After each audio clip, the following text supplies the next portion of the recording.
There is one position group I have been adamant in saying I'm concerned about for BYU football going into the 2024 season. Might they have changed my mind? I'll explain ahead on today's show.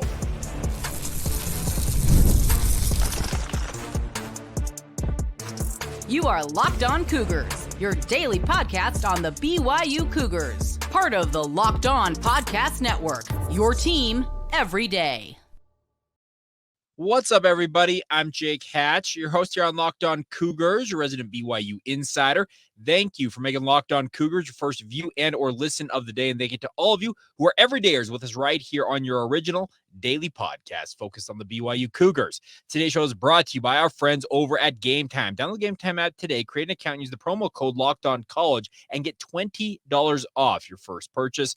Terms apply. All right, let's dive right in on today's show and talk BYU football. Now, I said in the open, there's a position group that I have been concerned all offseason / training camp long. It is BYU's defensive line. Last season, if you look at the defensive metrics, BYU's defense as a whole was not very good. I'm not saying anything that none of you saw with your own eyes. That was a defensive unit that when you lost some of the top-end talent they had, most notably guys like Ben Bywater, things really cratered for BYU. Well, the hope is that year 2 under Jay Hill for this BYU defense will yield better results. Well, I'll just say this. I have been massively concerned that BYU along the defensive line, Danny Saili came in and then left BYU and essentially left the Cougars on their defensive front using the same horses as last season, but hoping for different results. Now, many of you know that the definition that most people like to say about insanity is trying to do the same thing but expecting different results. I've been concerned about BYU and that defensive front being able to hold up, particularly when it comes to the rushing attack, because in this league, in the Big 12, BYU is going to face a number of high-level running backs, none bigger than obviously the reigning Doak Walker Award winner and Ollie Gordon from Oklahoma State. That doesn't include guys like Devin Neal from Kansas, CJ Donaldson from West Virginia. Now they won't face West Virginia this season, but you think about the caliber of running backs across this league, and that's just a small sample size, is BYU's got to hold up better against the run. Also, on that defensive front, they've got to be able to generate pass rush and get pressure on opposing quarterbacks. This team, speaking of BYU, was the worst performing team in terms of overall sacks in the Power 5 ranks a season ago. That will not cut it for BYU. The defense that Jay Hill runs needs a defensive line that can hold its own. It can hold up against the run with the 4-man front. It can generate pass rush with that 4-man front as well. It needs to be the backbone or the front line of any and all success this defense hopes to have. So, why am I talking about this today on the podcast? I have been hearing some very, very positive things about this defensive line in training camp. I have been hearing that they are giving BYU's offensive line all kinds of fits. Now, the BYU offensive line had many of its own issues a season ago, but I am a firm believer that if you have two units that are equally matched and they seem to go back and forth winning every other day in practice, that is going to yield better overall play from both of those units, in this case, the BYU offensive and defensive lines. You may consider that different in your mind, but I believe it can yield beneficial things for both sides if they have the right approach to this. What I have been told is that BYU's efforts in hiring extra analysts to work with the BYU defensive line, most notably Chad Kauha'aha'a, most people call him Chad K, who's worked all over the country coaching defensive lines in the Power 5 ranks and otherwise. He is helping out with BYU's D-line as the senior analyst on BYU's staff. Also, Gary Andersen, the former Utah State, Oregon State, Wisconsin coach, a guy who knows defense and knows this defense, in fact, better than most because A, he played in, and B, he coached it at a very high level. They are both working alongside Sione, who had a lot of success in this defense at Utah in his own right, and Kelly Poppinga, who was a sponge in terms of understanding schemes and be able to adapt and figure out what his guys need to do to go out there. That is just four guys. Oh, it's not just four guys. That is four guys with a ton of experience working with this BYU defensive front. The way I understand it is the BYU is holding up much better against the run this training camp than many predicted inside the program going into training camp. Does that mean the BYU's rushing attack is elite? TBD. But I have heard that BYU's defensive line has been up to the challenge in that regard more so than their pass rush. I still harbor some concern that BYU's pass rush will not be as potent as it needs to be, but I've got faith that Jay Hill, if he needs to bring guys like Jack Kelly, Isaiah Glasker, any of the other linebackers on that defensive on the linebacking core to generate that pass rush, he will utilize that. But I think this is going to take baby steps for the BYU defensive line to become the force that he envisions and hopes it will be down the road. If they can become a competent rush defense this season, and what I mean by competent is not being the sub 100s in terms of overall yards given up on first downs, overall rushing yards, just the metrics that really tell you that this is a defensive line that can slow down opposing rushing attacks. If they could get themselves up maybe into the 50s, speaking of the metrics out there, I think BYU is going to be a far better defense simply with that one simple fix for the BYU Cougars. Now, there's a lot of other factors that play into that because you do have linebackers that can come up and fill gaps. They got to be able to chase down guys sideline to sideline. This defensive line has to prove that it's not a mirage of what we have been hearing / seeing against BYU's offensive line. We also got to hope that BYU's offensive line is in for a resurgent year of their own, and the fact that they've had a resurgent year has yielded a better defensive front for the Cougars. If all of that comes true, I have got a lot more faith that BYU can put a better product on the field defensively, especially when it comes to the hopes of getting to a bowl game and beyond that. BYU's defense has to help its offense out. There are many circumstances a year ago where BYU's defense did not hold up their end of the bargain, and quite frankly, the BYU offense didn't either at times. But they've got to work in concert with one another. You can't have one side of the ball balling out and the other side failing it on either side. Can't have the defense being absolutely just torn to shreds while the offense is balling out and vice versa. You can't have a defense that's locking down everybody and an offense that is just impotent and can't do anything on the gridiron. I'm hopeful. I am hopeful that what I am hearing from people inside the BYU football program, our so-called practice insiders, they are very positive in believing and saying that, Jake, the BYU defensive line is going to be a better unit this year. They're going to be a strength for the Cougars. If that is true, that gives me a lot more comfort about thinking about what BYU's possibilities are this season. Let me reiterate. I'm hearing it's more on the rush side of things, being able to slow down the opposing rushing attacks, whereas the pass rush still has work to do. I've got a thought that in Jay Hill's mind, in terms of scheming up stuff, he can scheme up a lot more pass rush / blitz packages to generate pass rush than you can to create stops in terms of the run game. Opposing teams can run down your throat, and they know that every time they hand it off to a running back, they're going to get 3, 4, 5, 6, 7 yards on that pickup. They will run it down your throat all night long. Think back to some of those games a year ago. I can think of West Virginia where they got absolutely gashed time and time again. Oklahoma had some opportunities before BYU stiffened a bit there. But this has got to be a team. Texas also. I feel like the defense really got gashed by the Texas rushing attack a season ago.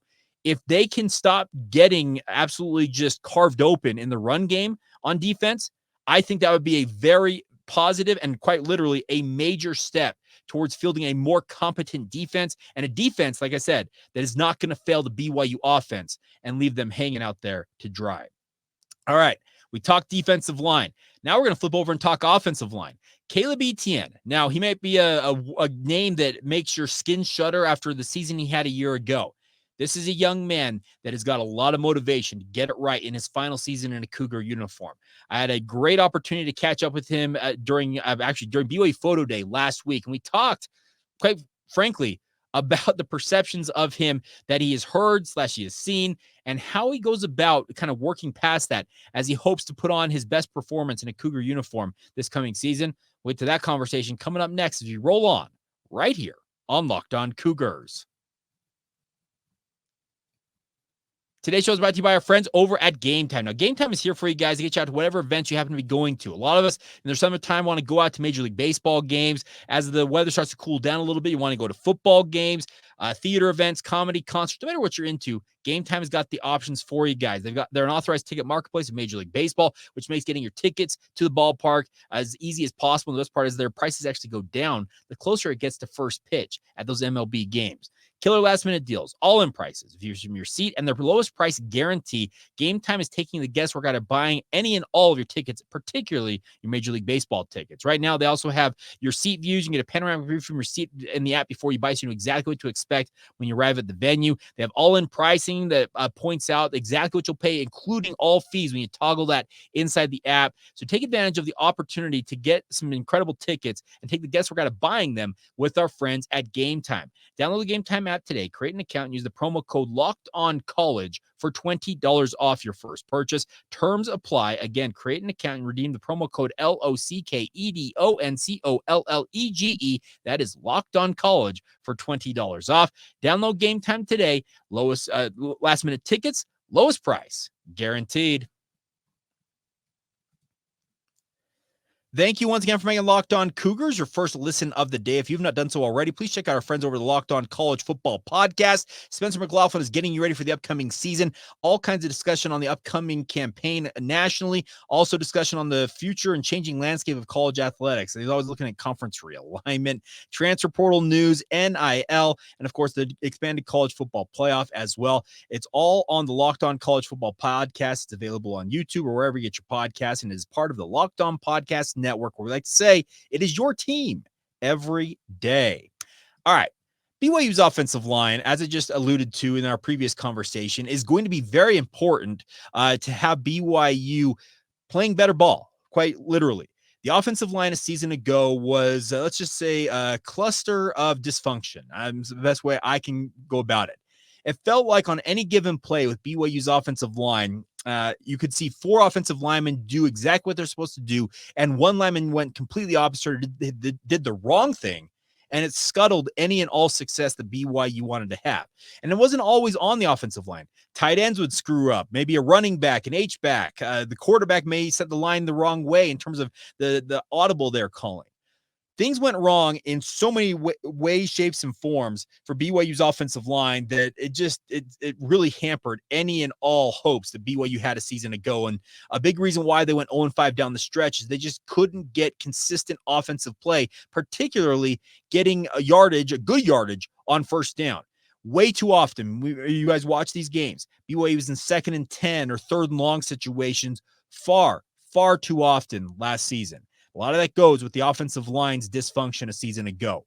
The hope is with TJ Woods, obviously here now coaching BYU's offensive line, that they'll be a much more cohesive unit, really understanding what they're supposed to do on every play, and all 5 guys working in concert with one another. I can't guarantee that's going to happen 100% of the time. It's a thinking man's position as an offensive lineman. It may sound counterintuitive, but that's exactly what it is. They have to understand scheme. They have to understand assignments of the guys around them. They also have to understand kind of the bigger picture of what they're trying to accomplish with the BYU offense. Well, a guy that looked completely lost a season ago is Caleb Etienne. I'm not saying anything that any of you who watched him play a season ago didn't say yourselves. He looked completely lost. This is a young man who has decided to return to BYU, and he's done so with a mindset of, I'm going to prove everybody wrong. And I can respect that. I love guys like this who want to go out there and show that, hey, what I put on the field or the film a season ago, that's not me. I'm a better player than that. And as I understand it, guys like TJ Woods have been absolutely critical to getting Caleb Etienne more engrossed with the BYU offense this year, having him feeling more comfortable as he mans that left tackle spot. And there are people inside the program that believe if Caleb Etienne, if what he has shown so far for BYU, if he goes out and plays the way that they believe he can play for the BYU Cougars this fall, BYU could have their last 4 offensive tackles drafted. That would include Caleb Etienne in the upcoming NFL draft. He has all the physical tools. You look at his frame. He's long levered with those long arms. He's tall. He's muscular. He's transformed his body quite literally during his time at BYU. And he is highly motivated to get it right in his final season as a Cougar. So without further ado, here's the conversation I had with Caleb Etienne at BYU Photo Day. Caleb, there's been a lot of people out there who have been wondering, okay, is the Caleb Etienne of 2024, how does he differ from 2023? Yeah. I want your response to that. Way different, confident. I'm ready. Got a coach that's pushing me to be the best every day at practice. And it's going to be a great year.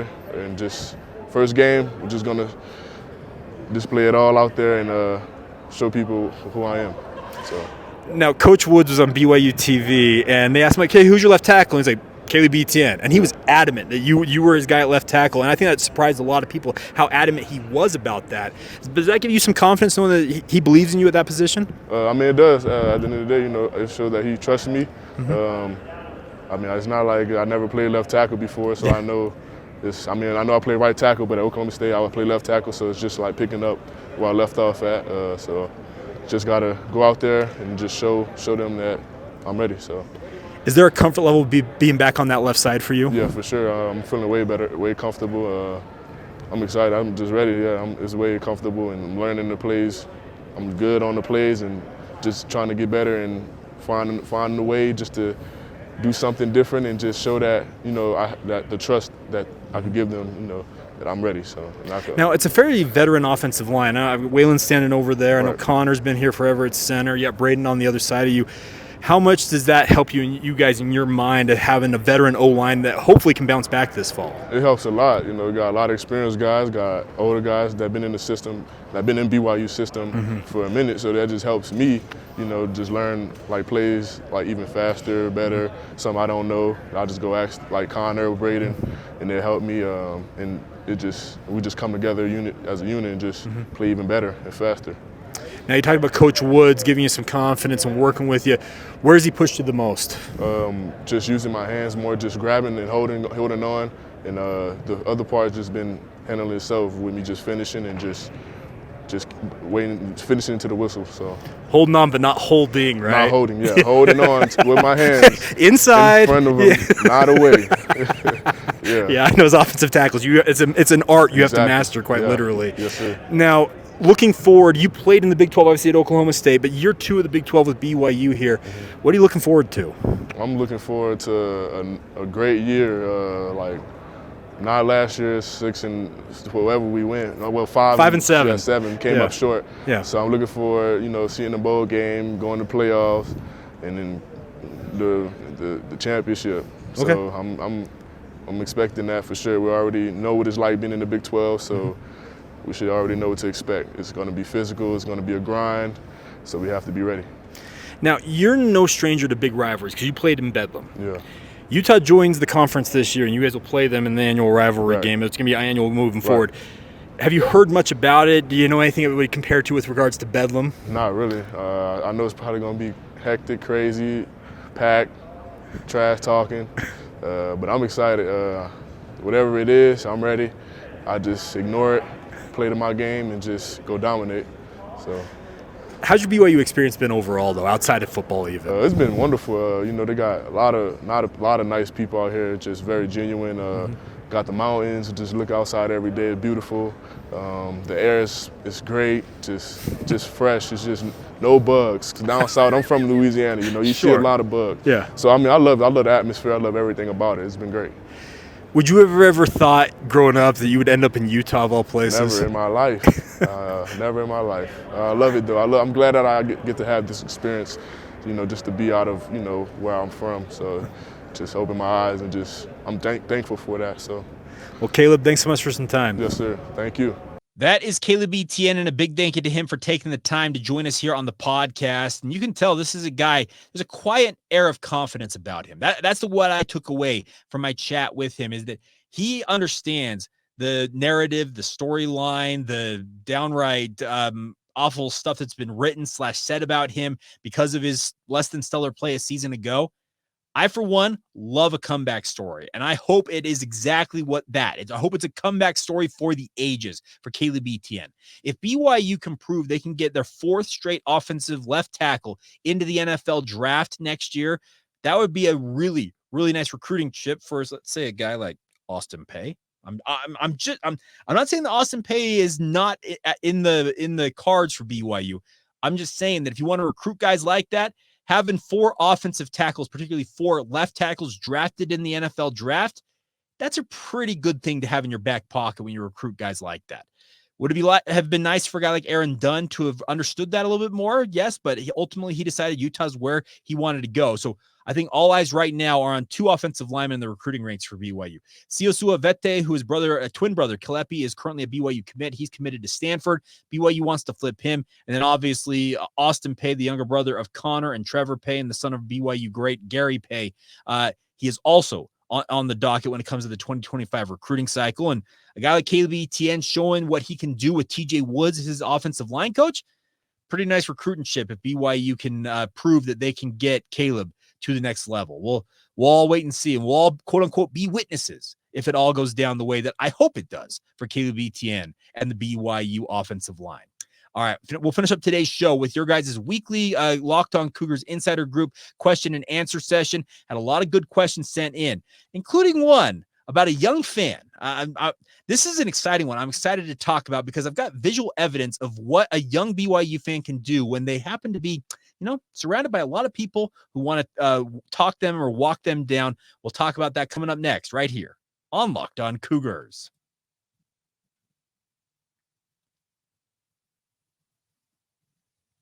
Thank you once again for making Locked On Cougars your first listen of the day. If you have not done so already, if you want to ask questions on the podcast, you want to have access to the tickets we have for both BYU football and BYU basketball season. That's right, folks. We have season tickets for both the major sports at Brigham Young University for the upcoming seasons. If you would like to have access to those, the only way to get access is be a member of the Locked On Cougars Insider Group. Let's put it this way. It's $5 a month to join the Locked On Cougars Insider Group. Any of you who have tried to buy BYU season tickets for hoops or football recently know how expensive they are. $5 investment could get you out to a game or two this season. So if you want to do that, join our Locked On Cougars Insider Group. It's a 14-day free trial to start off. To see all the inside information I am gleaning at BYU football practices and the like, click the link in the show notes below, whether you're watching and or listening to this, and join us today on our Locked On Cougars Insider Group. All right, I'm going to start off with a great question that came in from Ethan in our Locked On Cougars Insider Group. It said, Jake, can you help my younger brother understand that it's cool to be kind of the difference? What was the term you used? I got to pull this up here. Can you help my younger brother understand it's cool to be a guy who stands alone when it comes to being a BYU fan? He kind of explained, it was a really long message, but he explains that his younger brother is surrounded by a lot of Utah fans who like to essentially just shout him down about being a BYU fan, saying Utah runs the world and the Big 12s are. That's essentially the gist I got from the message he had. Okay, I'm going to help you out here with this, Ethan. I'm going to throw up a picture here. This actually comes from I think was it the opening ceremonies of the 2024 Paris Olympic Games. I'm going to throw this picture up. For those of you watching this on YouTube, I'll describe it audio format wise. That is the contingent of of Utah sports officials. We're talking Gail Miller's in this photo. There's a lot of just really powerful people when it comes to sports in terms of the overall hierarchy of political power and the like in the state of Utah, who are all in Paris to be part of the contingent of Utah that got the 2034 games officially delivered to Utah in 2034. I'm butchering this a little bit, but the picture here is a lot of those members of that contingent flashing the U side. You know how they put the two thumbs together and they flash the U? There happens to be a gentleman standing right behind Gail Miller, who is in the front row of this photo, who is flashing a Shaka sign, which I am taking as the Shaka Y for a BYU fan. That man, Jeremy Andrus, CEO of Traeger. Those of you who know what Traeger is, it's a pellet grill. And then Jeremy moved Traeger from Oregon to Utah. The headquarters, you can see it over, I think it's on 5th South or 6th South in Salt Lake City. They had a brand new headquarters, or at least a flagship store is what it looks like over there. But Jeremy Andrus is flashing the Y. So Ethan, your younger brother, be like Jeremy Andrus. Be like one of the more visionary CEOs in the Silicon Slopes sphere. When all these people around him are flashing the U, and they probably said, hey, flash the U, everybody, let's do it. What does Jeremy Andrus do? He goes against the grain and throws up the Y. That was awesome to see. And I've been meaning to use that photo for some time, but there was no time like the present to use that. So Ethan, hopefully helps your little brother out a little bit there. That Jeremy Andrus, to be like, you know what? I ain't doing that. And by the way, Jeremy Andrus is an alum of BYU. So that goes a little bit into that, but really cool to see that all the same. And I'm not going to lie, I chuckled when I saw that photo come out because I got mad respect for Jeremy. And I'm more proud today to have a Traeger than I ever have before. All right, other questions that came in from our Locked On Cougars Insider group. Christy Duffin asked this: what is a walkthrough exactly? When players talk about their schedule during fall camp, they say in the morning we do a lift or a walkthrough. I know what a lift is, but not the other. You don't have to answer this question during the show. I bet most of the people know the answer. Christy, I'm answering on the show. I'm not trying to make you feel bad because I don't think a lot of people understand what a walkthrough is quite literally. I know what it is because I had walkthroughs. I played high school football, and we had walkthroughs on Thursdays ahead of Friday Night Lights, which, by the way, the Utah high school football season kicks off tomorrow night. Crazy, but nonetheless, that's beside the point. A walkthrough is exactly what it describes. It's a walkthrough, quite literally, of practice. So if Connor Pay has talked about this, they'll have the walkthroughs during fall camp. What they will do in a walkthrough is they'll go out on the field, or if they're in a gym or they've gone like on the hotel side of things when they're traveling on the road for football games, they'll go into a ballroom. The guys maybe just in street clothes, quite literally just coming down from their rooms. And all you do is you quite literally walk through what they're supposed to do on any given play. You run plays, but at a walk pace. You're not blocking guys. You're not going all out. You're not wearing pads or helmets. You can do that with that type of stuff if you want. But this is more about the mental side of it. It's quite literally a walk through of what you're supposed to do on the football field. I know that seems way too simplistic, but sometimes the best answers are the most simple ones. And that's exactly what a walkthrough is. So Christy, so don't feel bad asking the question. There are quite literally no dumb questions in my world. And I understand a lot of people wonder about stuff like that. So I wanted to ask you, I wanted to give you the answer to that. Next one, Josh Glenn. Jake, what road games are you planning to attend, if any, this year? Well, I had plans to attend a lot more when the summer kind of started. Right now, it looks like, and don't hold me to this, that I'm going to make it to Wyoming. I'm planning on going up to Laramie because I just want to go up to Laramie and experience it one last time because I don't think BYU will ever make the trip back to Laramie, Wyoming, at least in the near future. So I had planned to make a trek over to Laramie to watch BYU play on September 14th. And then beyond that, maybe Baylor, maybe Arizona State. One of those two are kind of what I've got pegged for road games this year. And once I lock those in, I'll be sure to pass it along to you guys. For those of you who may be traveling to those games, maybe we can meet up. I would love to do the UCF one, but it's just not looking like it's going to work out. And we'll see what happens there. Next one, Nick Chadwick. What position will be the biggest surprise against BYU to a bowl game? Maybe I spoiled the surprise, Nick, but I think that's the BYU defensive line. If that defensive line, I talked about it earlier on the podcast, if that defensive line can hold up better than they did a season ago and slow down opposing teams, that will give BYU so many better opportunities. That's brutal English there. So much better in terms of their opportunity to get to 6 wins on the season if that defensive line can hold up. So that's probably the biggest surprise. The defensive line has got to do its part. So I'm looking forward to this. And I don't know if it's really a mirage or if it's reality. I hope it's reality, because if it is, it's going to give BYU a big opportunity to bounce back in a big way this fall. All right, a final question will go out to Donovan today. It says this: where are you leaning on Bohanon or Retzlaff? I'm leaning on Bohanon. I like our receivers and tight ends. What do you say about that, Jake? I'll say this. I am still leaning ever so slightly towards Retzlaff. And I know a lot of you, I get messages on YouTube saying, Jake, you flipped over. You went to the Bohanon crowd. There's a difference between personal opinion and reporting what I am hearing from people inside the program. What I said earlier this week is that I've had people in the program say that Gerry has pulled ever so slightly ahead of Jake, and that was as of this week. Aaron Roderick said it himself earlier on in the week as well, that this is a QB battle that is going to go down to the wire. He says that he has no deadline in his mind. He'd like to make a decision sooner rather than later, but he will let it ride out as long as he needs to find the quote-unquote right guy for this program.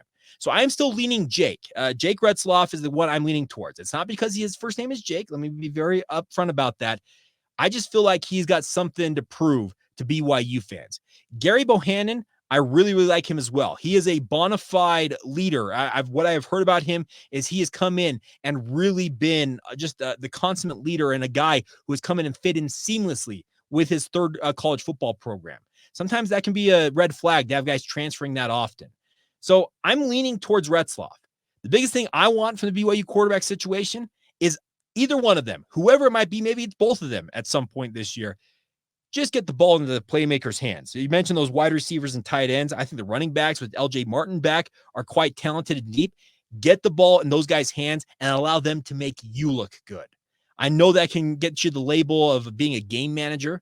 A lot worse labels to have if you're winning football games than being a game manager quarterback. And I don't think either one of these guys are true game managers. I think they have a star power to them, but I'm leaning ever so slightly still with Jake. That's personal opinion, not what I'm hearing / reporting. Hopefully that delineation is clear to you guys. All right, that is going to do it for this edition of the podcast. I cannot thank you guys enough for your continued support. As always appreciate you guys reaching out.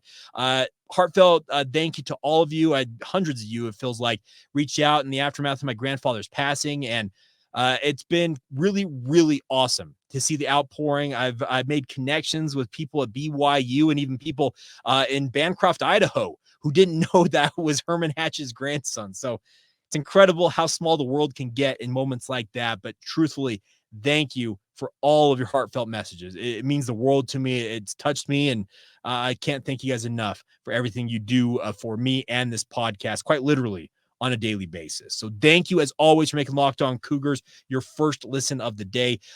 Make sure that you guys are everydayers with all the everydayers that are already out there in the college space with us on Locked On Cougars. And also make sure you check out the Locked On College Football podcast as well. And of course, until tomorrow, my friends, this has been the Locked On Cougars podcast.